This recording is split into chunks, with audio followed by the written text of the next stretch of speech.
हिंद दोस्तों, स्वागत है आपका द बिगिन स्टडी जी के चैनल पे। दोस्तों सीआरपीएफ, एससीएम और एएसआई के एग्ज़ाम चल रहे हैं, जिसमें दोस्तों डेली मेरे चैनल पे लगातार दोस्तों शाम को 5 से 6 के बीच में टॉप 20 जीके जीएस के क्वेश्चंस कराए जाते हैं, जो कि दोस्तों हर शिफ्ट के एनालिसिस पे आधारित क्वेश्चन होते हैं, जिनके आपके एग्ज़ाम में आने की निश्चित ही संभावना रहती है।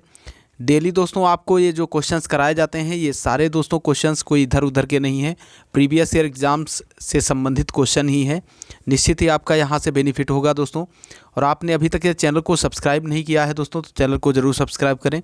बहुत से लोग दोस्तों चैनल पे विजिट तो करते हैं, लेकिन अभी तक उन्होंने सब्सक्राइब नहीं किया है।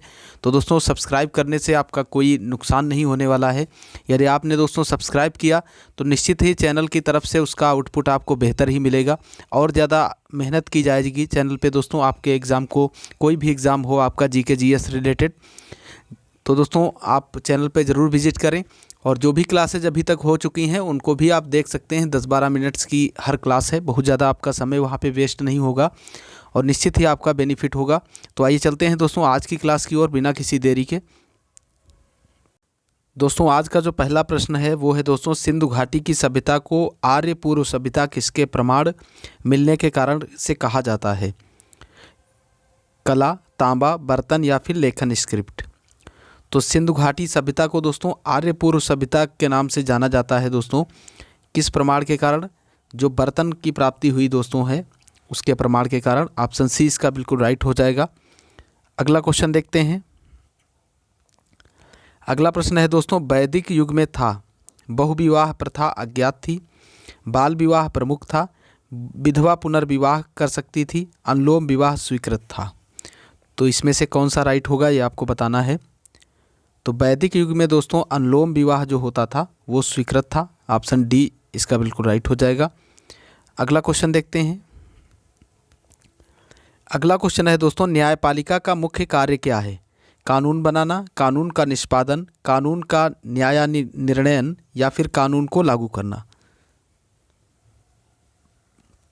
तो कानून का जो न्याय निर्णयन का कार्य है दोस्तों वो न्यायपालिका करता है।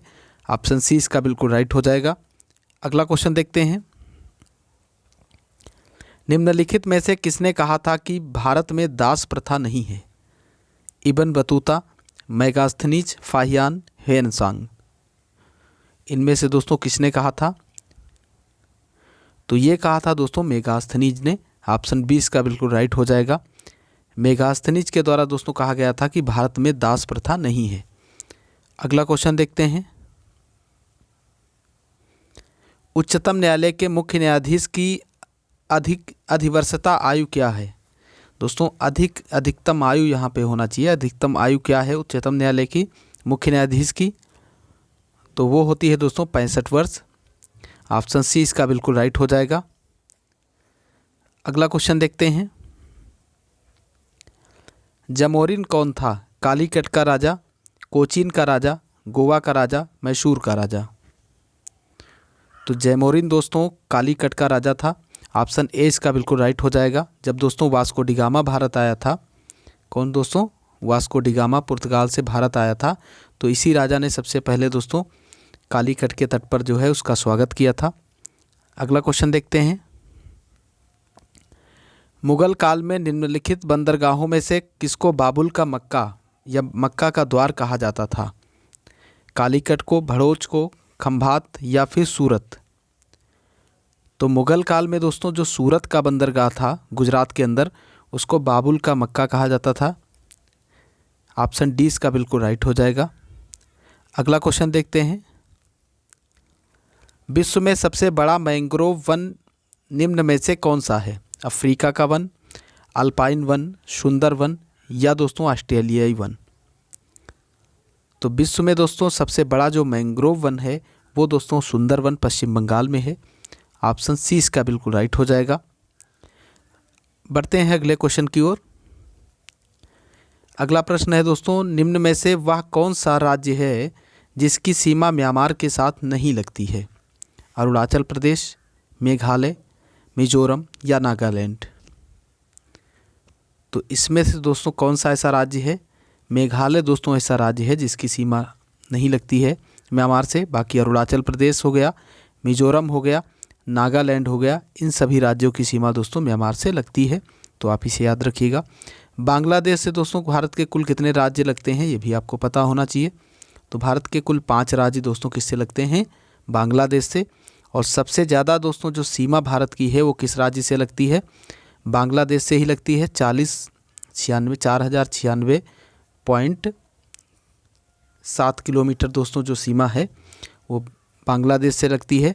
और सबसे कम दोस्तों सीमा जो लगती है अंतर्राष्ट्रीय सीमा, वो अफ़गानिस्तान के साथ मात्र 106 किलोमीटर की, तो आप इसे भी याद रखिएगा। अगला क्वेश्चन देखते हैं, चतुर्थ बौद्ध सम्मेलन किसके शासनकाल में हुआ था, अशोक, चंद्रगुप्त, कनिष्क या चंद्रगुप्त विक्रमादित्य। तो दोस्तों जो चतुर्थ बौद्ध सम्मेलन हुआ था वो हुआ था कनिष्क के समय में दोस्तों, कुंडलवन कश्मीर में होता है, इसे भी आप याद रखिएगा। कहाँ हुआ था, कुंडलवन कश्मीर के अंदर।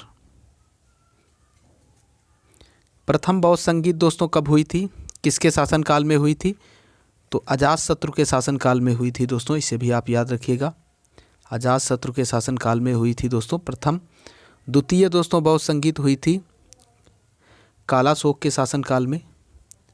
और तृतीय दोस्तों अशोक के समय में हुई थी। और चतुर्थ दोस्तों कनिष्क के समय, जैसा कि आपको बताया इस क्वेश्चन में, तो आप इसे याद रखिएगा। प्रथम बौद्ध संगीत की अध्यक्षता दोस्तों महाकश्यप ने की थी, किसने, महाकश्यप ने। द्वितीय बौद्ध संगीत की अध्यक्षता दोस्तों सबाकामी ने दोस्तों की। और मुगलपुत्र तीसरे ने दोस्तों तीसरी जो थी उसकी अध्यक्षता की थी। और चतुर्थ की दोस्तों वसुमित्र ने अध्यक्षता की। तो ये सभी सभाओं के जो भी दोस्तों बौद्ध सम्मेलन हुए थे उनके अध्यक्ष और किसके शासनकाल में हुए, ऐसा मैंने आपको बता दिया। अब अगला क्वेश्चन देखते हैं दोस्तों, बेलिंग वॉल स्थित है बर्लिन में, बीजिंग में, जेरूशलम में, तेल अवीव में। तो बेलिंग की जो दीवार है दोस्तों वो कहाँ पे स्थित है, जेरूशलम के अंदर। ऑप्शन सी इसका बिल्कुल राइट हो जाएगा। अगला क्वेश्चन देखते हैं, खेतड़ी किसके लिए प्रसिद्ध है, एल्यूमिनियम के लिए, उर्वरक के लिए, तांबा या फिर स्वर्ण के लिए। तो खेतड़ी दोस्तों राजस्थान के अंदर स्थित है और ये दोस्तों स्पेशल तांबे के लिए प्रसिद्ध है। कहाँ स्थित है, राजस्थान में, तो आप इसे भी याद रखिएगा। अगला क्वेश्चन देखते हैं, प्रमुख यामेत्तर कहाँ से होकर निकलती है, ग्रीनविच, उज्जैन, न्यूयॉर्क या फिर दोस्तों टोक्यो। तो प्रमुख जो यामेत्तर है दोस्तों अंतर्राष्ट्रीय मानक समय रेखा, वो इंग्लैंड के दोस्तों ग्रीनविच शहर से गुजरती है। और भारत की जो मानक समय रेखा है वो दोस्तों 5.5 घंटे दोस्तों क्या है, 5.5 घंटे आगे है दोस्तों किससे, ग्रीनविच मीन टाइम से। तो इसे भी आप याद रखिएगा।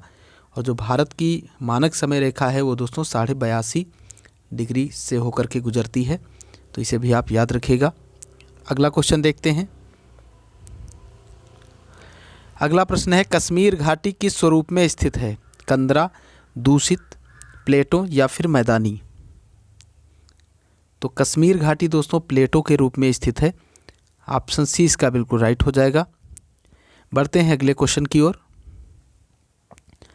अगला प्रश्न है दोस्तों, मध्य प्रदेश के नेपा नगर में है चीनी मिल, इस्पात संयंत्र, अखबारी कागज का कारखाना या भारी इंजीनियरिंग संयंत्र।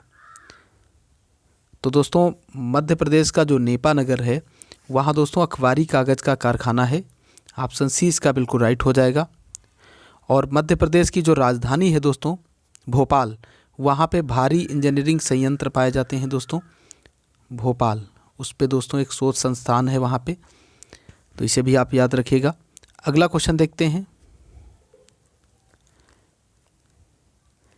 किस मध्यकालीन भारतीय शासक ने पट्टा एवं कबूलियत की प्रथा आरंभ की थी। तो ये आरंभ की थी शेरशाह सूरी ने। ऑप्शन 20 का बिल्कुल राइट हो जाएगा। और सन की डंडी का दोस्तों भूमि मापन के लिए प्रयोग किसने किया था, ये भी दोस्तों शेरशाह सूरी ने ही किया था। इसके बचपन का नाम दोस्तों क्या था, फरीद खां।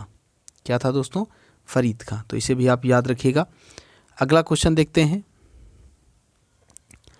पुस्तक किताबुल हिंद के प्रसिद्ध लेखक का नाम क्या था? तो किताबुल हिंद नामक पुस्तक दोस्तों अल-बिरूनी ने लिखी थी। ऑप्शन 20 का बिल्कुल राइट हो जाएगा। अल-बिरूनी दोस्तों भारत आया था किसके समय में? महमूद गजनवी के समय में, तो इसे भी आप याद रखिएगा। अगला क्वेश्चन देखते हैं। निम्नलिखित में से किस शासक को दुनिया का खान कहा गया है? गयासुद्दीन तुगलक, अलाउद्दीन खिलजी, मोहम्मद बिन तुगलक या दोस्तों बहलोल लोदी? तो दुनिया का खान दोस्तों किसे कहा गया है? मोहम्मद बिन तुगलक को। ऑप्शन सी इसका बिल्कुल राइट हो जाएगा।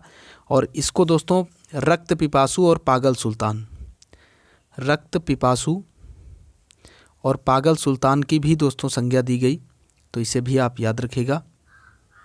इसकी जो सनक भरी नीतियाँ थी दोस्तों, इसके लिए इसको रक्त पिपासु और पागल सुल्तान की उपाधि दी गई थी मोहम्मद बिन तुगलक को। सांकेतिक मुद्रा दोस्तों किसने चलाई थी? मोहम्मद बिन तुगलक ने ही चलाई थी दोस्तों, सांकेतिक मुद्रा, तो इसे भी आप याद रखिएगा। दोआब कर में वृद्धि भी की थी दोस्तों इसने। अगला क्वेश्चन देखते हैं। बाबर ने तुगलमा युद्ध पद्धति किससे ग्रहण की थी? उज़्बेकियों से, वजीरियों से, पठानों से, अफ़गानों से? तो दोस्तों उज़्बेकियों से दोस्तों बाबर ने तुगलमा युद्ध पद्धति को अपनाया था। और बाबर ने जो पानीपत का युद्ध लड़ा था दोस्तों, पानीपत का कब हुआ था दोस्तों? 1526 में। बाबर और दोस्तों किसके बीच में? इब्राहिम लोदी के मध्य हुआ था। इसमें दोस्तों इसका प्रयोग किया गया था तुगलमा युद्ध पद्धति का, किसके द्वारा? बाबर के द्वारा। अगला क्वेश्चन देखते हैं। आज का लास्ट क्वेश्चन है दोस्तों। गजनी का वह प्रथम शासक कौन था जो खलीफाओं से सुल्तान की उपाधि ग्रहण कर सुल्तान कहलाने वाला प्रथम शासक बना? खलीफाओं से सुल्तान की उपाधि ग्रहण कर सुल्तान कहलाने वाला प्रथम शासक बना दोस्तों, ऐसा कौन था? महमूद गजनवी, मोहम्मद गोरी, अल्पतगीन या फिर बाबर? तो ये दोस्तों था मोहम्मद गोरी। इसका पूरा नाम था दोस्तों शहाबुद्दीन मोहम्मद गोरी। पूछा जाता है दोस्तों, एक बार पूछा गया, इसलिए आप याद रखिएगा, शहाबुद्दीन मोहम्मद गोरी। तो ऑप्शन 20 का बिल्कुल राइट है। तो दोस्तों इसी के साथ आज की क्लास यहीं पे समाप्त होती है।